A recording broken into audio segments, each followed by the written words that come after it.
Bom dia, irmãos, paz em Cristo Jesus. Vamos abrir a palavra de Deus no segundo livro dos Reis, capítulo 5. Nós vamos ler do verso 1 ao 14.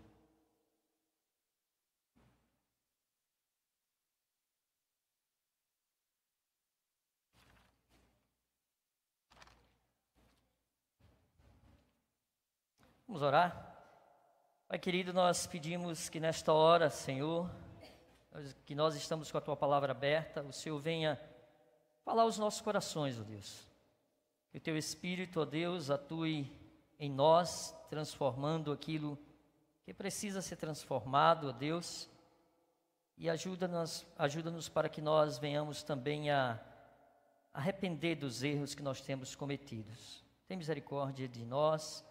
Nos santifica no nome de Jesus. Amém. Então diz assim a palavra de Deus.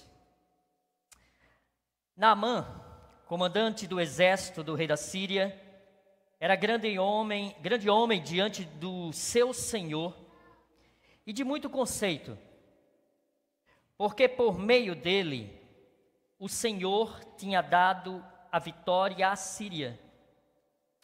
Ele era herói de guerra, porém sofria de lepra.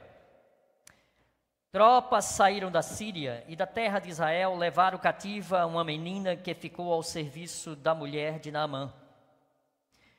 Um dia a menina disse à sua senhora: quem me dera o meu senhor estivesse na presença do profeta que está em Samaria, ele o curaria da sua lepra. Então Naamã foi contar isso ao seu senhor, dizendo: assim e assim falou a jovem que é da terra de Israel. O rei da Síria respondeu: vá, eu enviarei uma carta ao rei de Israel. Então Naamã partiu e levou consigo 340 quilos de prata, 72 quilos de ouro e 10 mudas de roupa. Levou também ao rei de Israel a carta que dizia: tão logo esta carta chegar a você, saiba que eu lhe enviei Naamã, meu servo, para que você o cure da sua lepra. Quando o rei de Israel acabou de ler a carta, rasgou as suas roupas em sinal de medo e disse: por acaso sou Deus, com poder de tirar a vida ou dá-la, para que este envie a mim um homem para eu curá-lo de sua lepra? Como vocês podem notar e ver, ele está procurando um pretexto contra mim. Mas quando Eliseu, o homem de Deus, ouviu que o rei de Israel havia rasgado as suas roupas, mandou dizer ao rei: por que o Senhor rasgou as suas roupas? Deixe-o vir a mim, e ele saberá que há profeta em Israel. Então Naamã foi com os seus cavalos e os seus carros e parou à porta da casa de Eliseu. Eliseu lhe mandou um mensageiro dizendo: vá e lave-se 7 vezes no Jordão, e a sua carne será restaurada, e você ficará limpo. Mas Naamã ficou indignado e se foi, dizendo: eu pensava que ele certamente sairia para falar comigo, ficaria em pé, invocaria o nome do Senhor, seu Deus, passaria a mão sobre o lugar da lepra e restauraria o leproso. Por acaso não são Abana e Fafá, rios de Damasco, melhores do que de todas as águas de Israel? Será que eu não poderia me lavar neles e ficar limpo? Deu meia volta e foi embora muito irritado. Então os seus oficiais aproximaram e lhe disseram: meu pai, se o profeta tivesse dito alguma coisa difícil, por acaso o senhor não faria? Muito mais agora que ele apenas disse: lave-se e você ficará limpo. Então Naamã desceu e mergulhou no Jordão 7 vezes, conforme a palavra do Senhor, conforme a palavra do homem de Deus, e a sua pele se tornou como a pele de uma criança e ficou limpo. Meus irmãos, nós vemos aqui uma história que fala de um homem que era um comandante chamado Naamã, fala de 2 reis, fala de servos. Eu gostaria hoje na realidade, que o nosso foco dessa reflexão fosse relacionado à serva chamada Naamã, ou melhor, a serva da senhora de Naamã. gente precisa entender primeiro que ela era, como vimos no texto, ela foi levada pelo exército sírio. Foi feita uma invasão em Israel, que tinha por capital Samaria, e nessa invasão pegaram essa menina e levaram ela como serva, como cativa. Então a primeira coisa que eu gostaria que você parasse para pensar é o seguinte: será que é possível, em meio ao cativeiro, em meio à dificuldade que você está vivendo, seja ela qual for, será que é possível, em meio a uma terrível tribulação, você continuar sendo fiel a Deus e testemunhar do Senhor em meio a provações terríveis? Imagine o que é viver sendo uma escrava, sendo uma cativa. Alguém que de repente, dentro do seu contexto, a gente poderia pensar qual perspectiva essa pessoa poderia ter. Mas essa história que nós acabamos de ler mostra a importância de sermos fiéis em meio às dificuldades, de sermos fiéis independente das circunstâncias adversas que nós possamos enfrentar. Em meio às provações, irmãos, nós podemos testemunhar e, com a nossa fidelidade, impactar positivamente a vida daqueles que estão ao nosso redor. Foi isso que essa menina fez. Ela, diante da doença de seu senhor, Naamã, ela tem uma conversa com a esposa dele e diz assim: olha, se meu senhor fosse lá até Israel, lá tem profeta. Em outras palavras, olha, lá tem boca de Deus, lá tem Deus, lá tem o Deus que cura. Ele poderia ser curado. E então a sua senhora dá conhecimento então ao seu marido, a Naamã. E aí ele vai conversar então com o seu senhor, o rei da Síria, e cita o que a menina disse. Então o rei da Síria disse: vá, pode ir, e eu vou mandar cartas ao rei de Israel para que ele atenda ao meu pedido. Então, a primeira coisa que nós vemos dessa menina é um testemunho de fidelidade. Fidelidade.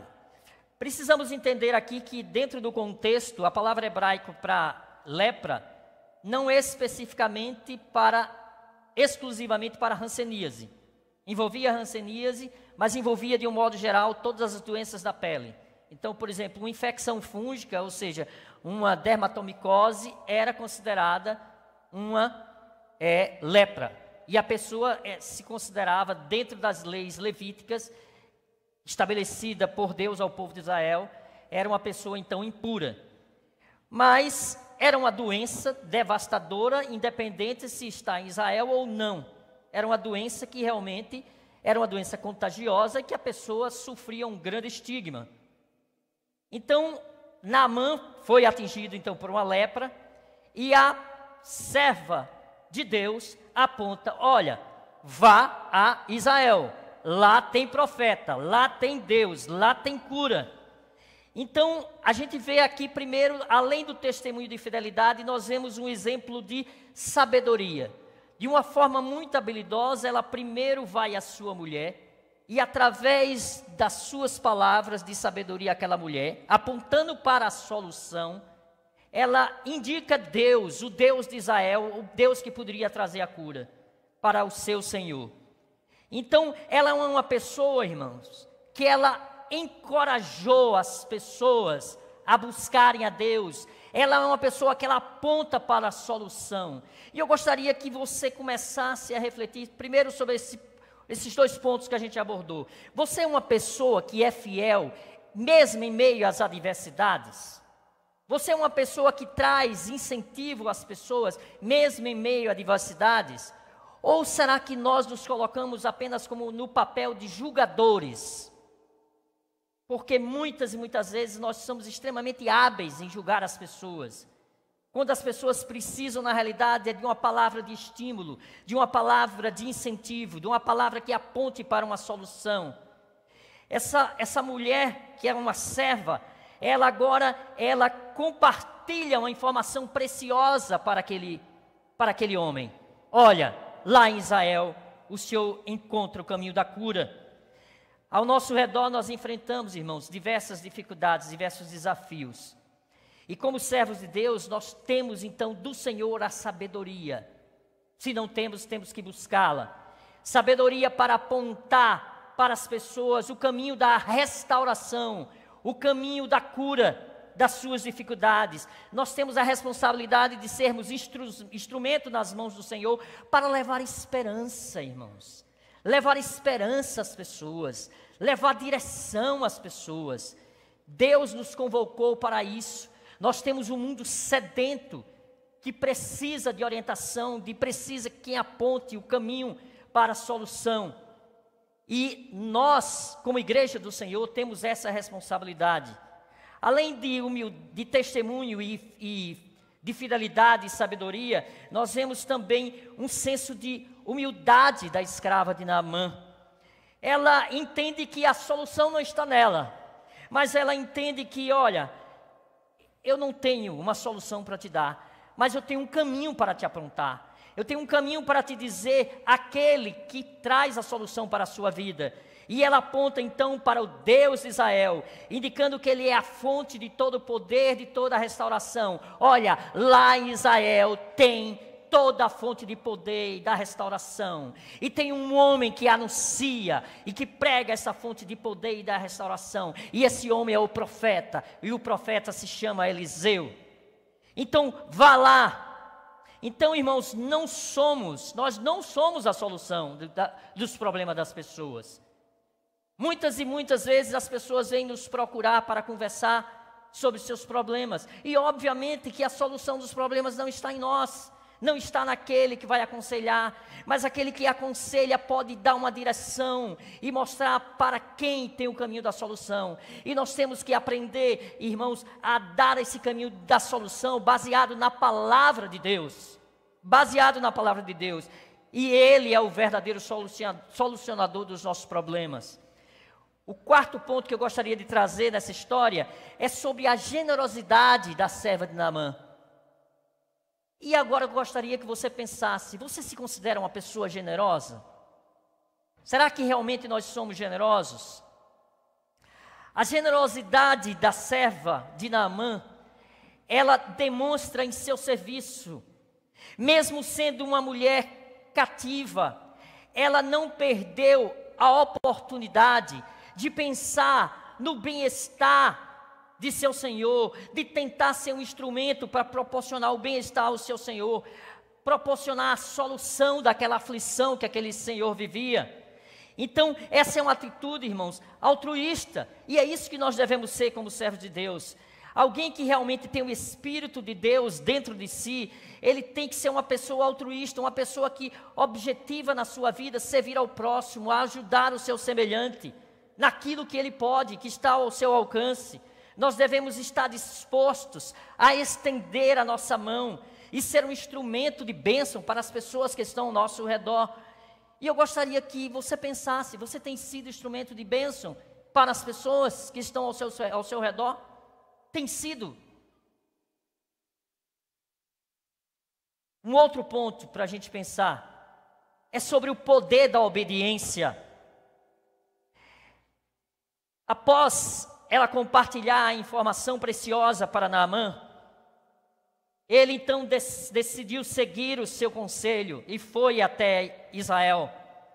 No entanto, a princípio o orgulho dele impediu de obedecer às instruções simples que Eliseu disse. Ele primeiro ficou cheio de empáfia, porque Eliseu nem sequer o atendeu. Ele foi à casa de Eliseu e Eliseu simplesmente não vai lá, manda um servo. Olha, diga a ele que vá lá no Rio Jordão e que se banhe e mergulhe 7 vezes. Aí ele, é brincadeira. Quer dizer, eu venho de lá da Síria, o cara não me atende, manda um servo e ainda chega, manda eu mergulhar no Rio Jordão. Lá na Síria tem rios muito melhores do que o Jordão, não podia me banhar lá. Quer dizer, está fazendo pouco caso de mim. E ele irado se volta para dar para ir de volta à Síria. E aí os seus comandados dizem para ele: mas meu senhor, o senhor veio até aqui, já fez essa viagem. Se ele tivesse dito alguma coisa difícil, o senhor não iria fazer? Ele pediu uma coisa tão fácil, por que o senhor não faz? Não é só isso, não é só ir lá no Rio Jordão e se banhar 7 vezes? Faça isso. E então ele consegue, ele é convencido. E ele sai então da sua empáfia, e ele então se humilha, porque para um comandante, seguir uma orientação dessa era uma verdadeira humilhação. Mas ele então vai e acontece então um milagre. Deus opera mediante a obediência. Deus opera, irmãos, mediante a obediência. Será que eu e você temos sido obedientes à palavra de Deus? Nós viemos aqui dominicalmente, dia de terça, aqueles que vêm, e ouvimos a palavra, e eu pergunto: temos colocado essa palavra na nossa vida? Saímos daqui desejosos, realmente, determinados a obedecer a palavra de Deus? A manifestação do poder de Deus, irmãos, primeiro, ela é antecedida pela obediência. Nós precisamos obedecer, sem reservas, obedecer a ordem da palavra de Deus. E eu gostaria de concluir pensando, juntamente com vocês, temos sido os instrumentos para apontar solução para os problemas das pessoas? Temos sido fiéis em meio às nossas dificuldades, e mesmo em meio às dificuldades nós temos testemunhado do Senhor? Temos então apontado o caminho? Temos sido generosos? Temos se preocupado com as pessoas que estão sofrendo, que estão ao nosso redor? Temos sido obedientes? Temos sido humildes? Nada que nós temos, irmãos, de bom vem de nós mesmos, vem do Senhor. Então não se orgulhe de nada de bom que você tem, porque tudo que você tem de bom procede do Senhor. Então, essa serva, que não é citado nem o nome dela na Bíblia, é apenas colocada como serva. É uma mulher que nós estamos aqui falando dela hoje. É uma mulher que brevemente nós vamos se encontrar com ela lá no céu, e viveremos com ela para todos sempre. Alguém que não tem nome na sociedade síria, mas alguém que tem nome como cidadã dos céus, e alguém que vai receber já recebeu um novo nome do Senhor, e que nós vamos identificar quando lá chegarmos. E eu espero que a gente, na nossa caminhada cristã aqui, irmãos, nós possamos também sermos conhecidos por essas características dessa serva, da mulher de Naamã. Que Deus nos ajude, que nós possamos sair daqui dessa escola bíblica dominical dispostos a sermos semelhantes ao Senhor Jesus. Ela, na sua atitude, aponta para Cristo, e é o nosso Redentor e Salvador, do qual nós temos que no nosso dia a dia refletir o caráter de Jesus na nossa vida. Que Deus tenha misericórdia de nós, que Deus nos ajude. Deus abençoe a todos.